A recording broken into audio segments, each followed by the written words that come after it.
महाकुंभ प्रयागराज के दौरान आतंकी हमले की धमकी दी थी। इसके लिए हमारी जो विशेष यूनिटें हैं तथा केंद्रीय बल को भी सतर्क किया गया था। वो ड्रोन के माध्यम से गोला बारूद और असलाह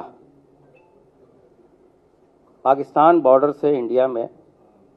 लाता था। पाकिस्तान में बैठे 3 आईएसआई एजेंटों के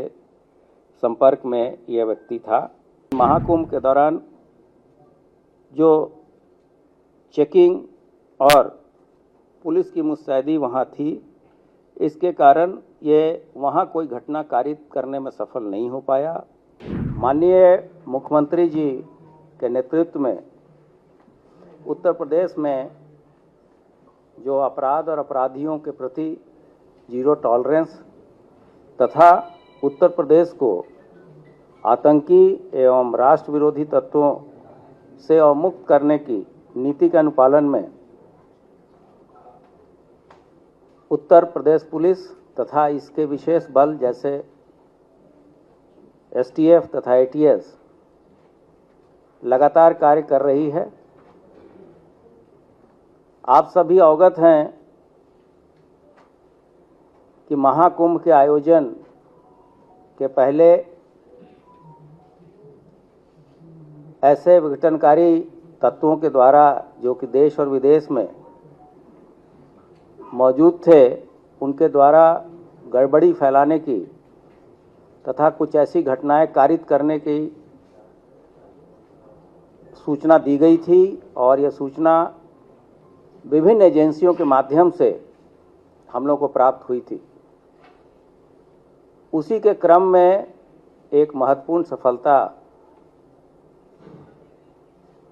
उत्तर प्रदेश के एटीएस को बीती रात मिली है और ये कार्रवाई उत्तर प्रदेश पुलिस की एसटीएफ तथा पंजाब पुलिस के द्वारा जॉइंट ऑपरेशन में की गई है।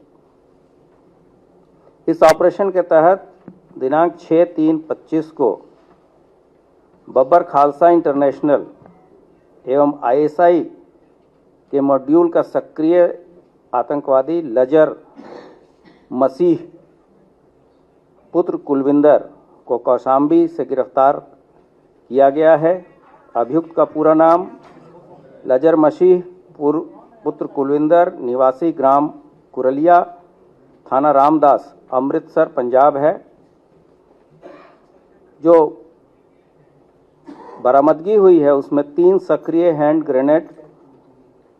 2 अदद सक्रिय डेटोनेटर, 1 विदेशी पिस्टल जो कि यूएसएसआर की बनी हुई है, 13 7.62 की विदेशी जिंदा कारतूस, 2 gelatin rod, 1 Samsung M14 mobile बिना सिम कार्ड के तथा 1 फर्जी पते पर बनाए हुए आधार कार्ड। आप सभी अवगत हैं कि 23 दिसंबर 2024 को विभिन्न एजेंसियों से प्राप्त सूचना तथा पंजाब पुलिस के द्वारा प्राप्त सूचना के आधार पर पीलीभीत पुलिस तथा पंजाब पुलिस के द्वारा संयुक्त ऑपरेशन में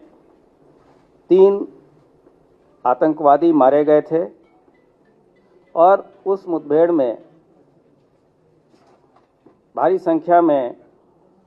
असलाहों की बरामदगी भी हुई थी। तब उनके द्वारा पंजाब में कई आतंकवादी घटनाएं कारित की गई थी, जिसमें विभिन्न पुलिस चौकियों पे हैंड ग्रेनेड फेंके गए थे। उसमें वो लोग वांछित चल रहे थे। इसके प्रक्रिया स्वरूप खालिस्तानी आतंकी गुरपतवंत सिंह पन्नू, जिसको पन्नू के नाम से जानते हैं और जो अमेरिका में न्यूयॉर्क में रहता है, तथा अन्य जो इनपुट हमारे पास आ रहे थे, उसके द्वारा उसने महाकुंभ प्रयागराज के दौरान आतंकी हमले की धमकी दी थी। इसके लिए हमारी जो विशेष यूनिटें हैं तथा केंद्रीय बल को भी सतर्क किया गया था तथा इस तरह के जो भी अलर्ट्स आते थे समय समय पे आप लोगों के द्वारा भी जब क्वेरी होती थी तो हम लोग बताते थे कि हम लोग पूरी तरीके से इस पे काम कर रहे हैं और हमारी टीमें लगातार सतर्क थी। इस पर्टिकुलर ऑपरेशन के लिए हम लोगों ने एसटीएफ के जो अपर पुलिस अधीक्षक हैं लाल प्रताप सिंह और उनकी टीम को पंजाब पुलिस की टीम को आतंकवादी लजर पुत्र कुलविंदर की मौजूदगी की सूचना प्राप्त हुई और ये भी चीज़ें प्राप्त हुई कि इसने फर्जी अभिलेखों के आधार पे गाजियाबाद में से एक आधार कार्ड बनवाया है और इस आधार कार्ड के माध्यम से वो फर्जी पासपोर्ट के लिए भी उसने अप्लाई किया है और इसके पास कुछ ऐसे गोला बारूद हैं जिसके द्वारा ये महाकुंभ के दौरान कोई विध्वंसकारी घटना कर सकता है। पंजाब पुलिस के अनुसार जो सूचना मिली थी उसके अनुसार ये खूंखार आतंकवादी आईएसआई के साथ लगातार संपर्क में था और पंजाब में बैठे हुए उसके हैंडलर तथा अन्य अपने साथियों के माध्यम से वो ड्रोन के माध्यम से गोला बारूद और असलाह पाकिस्तान बॉर्डर से इंडिया में लाता था और जिसका फर्दर डिस्ट्रीब्यूशन वो अपने साथियों के साथ और अन्य लोगों को पंजाब प्रांत में करता था। इस सूचना के बाद से उसकी फोटोग्राफ प्राप्त की गई और हमारी टीम पंजाब पुलिस के साथ लगी और इस दौरान हम लोग इस तरह से पूरी तरह सतर्क थे कि अगर कोई एक्टिव ऑपरेशन होगा तो इसको कैसे हम लोग अस्पताल इत्यादि ले जाने की व्यवस्था करेंगे। बीती रात लगभग 3:15 पे थाना क्षेत्र कोखराज से इसे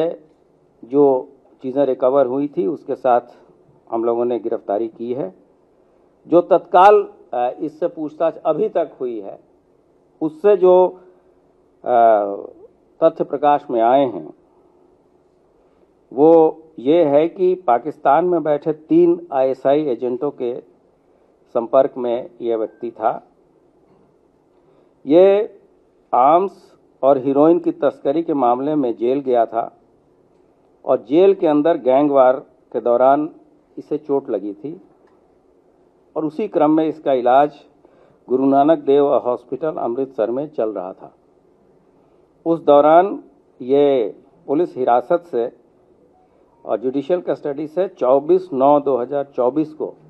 यह फरार हो गया था। फरार होने के बाद से 23/10/2024 को बब्बर खालसा इंटरनेशनल के जर्मन बेस्ड मॉड्यूल का हेड जो स्वर्ण सिंह उर्फ जीवन फौजी के कहने पे इसने बटाला पंजाब में फिरौती हेतु एक व्यक्ति की गोली मारी थी और उसके उपरांत ये सोनीपत दिल्ली आदि स्थानों पर छिप के रह रहा था। पीलीभीत इनकाउंटर में मारे गए आतंकी वीरेंद्र सिंह उर्फ रवि जो कि गुरदासपुर का रहने वाला था उससे भी लजर की कई बार वार्ता हो चुकी थी। तो यह स्पष्ट है कि जो पीलीभीत में लोग मारे गए थे उनको भी इसके द्वारा असलाह तथा हैंड ग्रेनेड जिसका उपयोग उन्होंने विभिन्न पंजाब में जो घटनाएं उन लोगों ने कारित की थी उसमें जो गोला बारूद मुहैया कराया गया था वो इसी के द्वारा और इसके साथियों के द्वारा मुहैया कराया गया था। इसके अलावा मुक्तसर जेल में जब ये बंद था तो वहाँ भी इसकी पहचान अन्य कैदियों से हुई जो कि पाकिस्तान बेस्ड आईएसआई एजेंट के टच में थे। ये भी बात संज्ञान में आई कि इनके और इनके साथियों के द्वारा पंजाब बॉर्डर से ड्रोन के माध्यम से विदेशी असलहे, ग्रेनेड तथा मादक पदार्थ जैसे कि हीरोइन आदि की सप्लाई प्राप्त की जाती थी। इसमें अभी जो है इन चीज़ों को पंजाब पुलिस के साथ शेयर करके आगे की विवेचना भी देखी जाएगी। इसमें यह भी बताना उचित होगा कि जब अतीक अंसारी को उत्तर प्रदेश लाने की बात हुई थी तो उसके पूछताछ में ये बात भी प्रकाश में आई थी, और जब ये बात बताई गई थी तो उस समय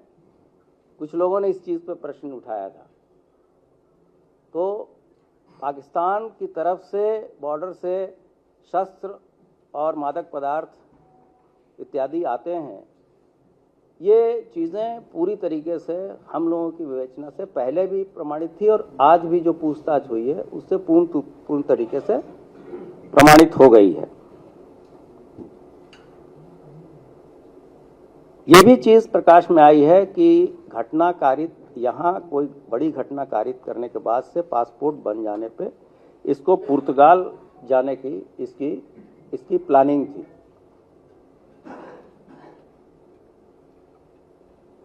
और पंजाब में पुलिस चौकियों पर हुए ग्रेनेड के हमले जिसकी जिम्मेदारी